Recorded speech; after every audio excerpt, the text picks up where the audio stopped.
Hey, I'm out in a empty lot in Marion, and something I saw the other day, and I thought that I would just bring it to y'all, show it to y'all.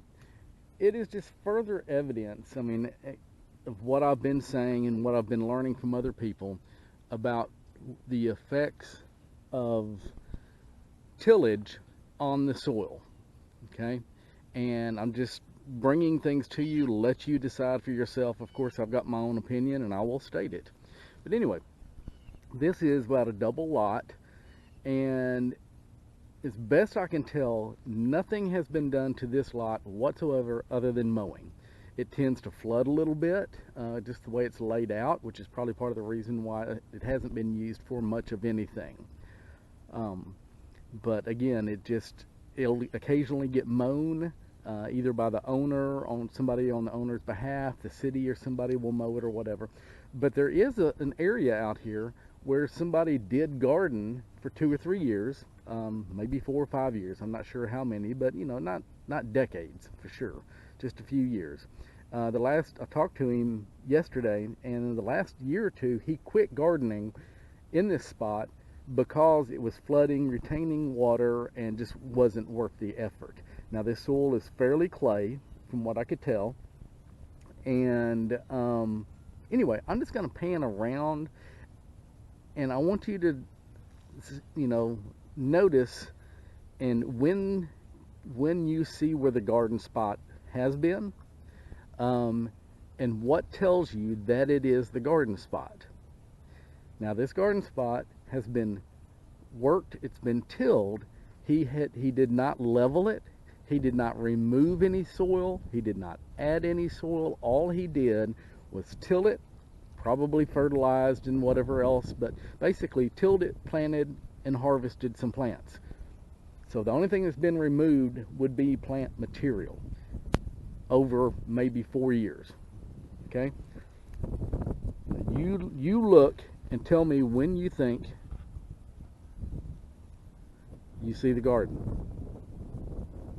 And when you see it, what do you think is telling you that's where the garden spot is? Okay? Should be pretty obvious.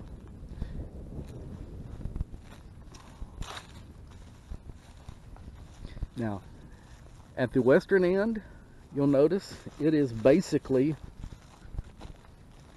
even with the rest of the ground.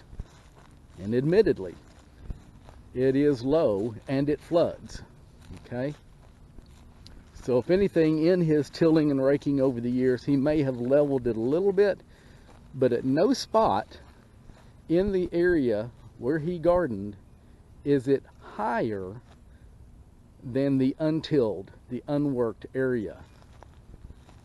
And instead, it is actually significantly and noticeably lower. Okay, again, tilling, disking is akin to a blender.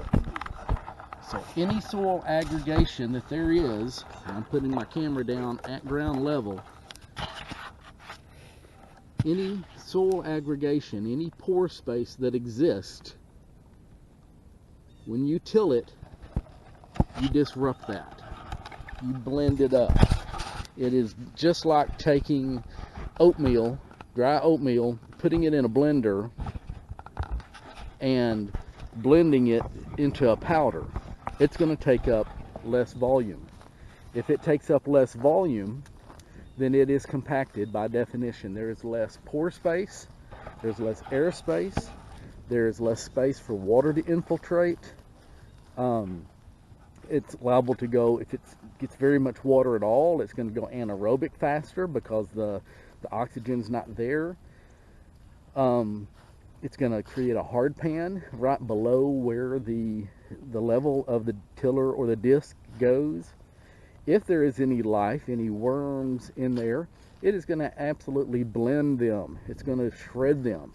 And then that population is going to be decimated. Anything that's in the tilling zone, anything lower is still going to be there, but depending on what kind of worms they are, some stay in the top, some stay in the bottom. The top few inches, and some are much lower than that. So when you do that,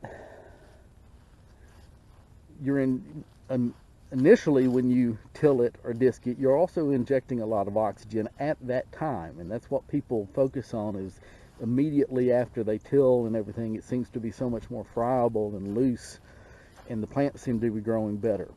Well, you're injecting all that oxygen in there, the bacteria, you know, ramp up and stuff, and you've basically given them a stimulant. I mean, it's like a good healthy shot of caffeine, a shot of some kind of, you know, meth or coke or something like that.